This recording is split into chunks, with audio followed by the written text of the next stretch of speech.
Do you ever struggle with the right words to say in a particular situation? Perhaps it's something difficult and the words aren't coming easily. You don't know quite how to articulate your feelings. As a minister, I find that happens on occasion. I'm in a hospital room or dealing with a family in grief or visiting with a couple whose marriage is beginning to disintegrate. Don't know the right words to say. I even have that happen at home. As a father, my daughters come home heartbroken and I don't know what to say or what to do in that situation. I suspect you've been in a similar situation where the words don't come easy. And the Old Testament character of Jonah had the same issue, although his struggle was with, what do I say to God? You know the story of Jonah. You know that it was a story where God asked him to be a prophet, to say some prophetic words, and Jonah chose to flee from the situation, eventually ending up on a boat, and the Lord brought up a storm, and it was fierce winds, and the folks on the boat thought for sure they were going to die, and the solution that Jonah came up with was to have them toss him overboard. Well, what we know is something miraculous happened, that a giant fish came and swallowed Jonah up, saved him from drowning, saved him from sure death.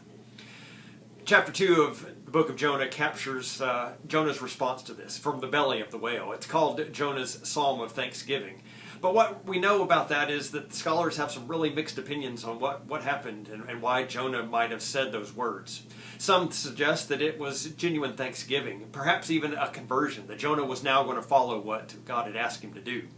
Others think that it was a mockery, that Jonah was actually mocking God, that God had messed up Jonah's plan of salvation, how Jonah had it all figured out how life was going to work.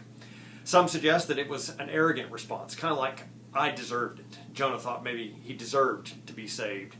And then there are some scholars who even believe that it was Jonah not knowing what to say and actually praying the words of somebody else. Perhaps it's fitting that we don't really know which is the appropriate response, because that broadens the story. It perhaps lets it fit our situation.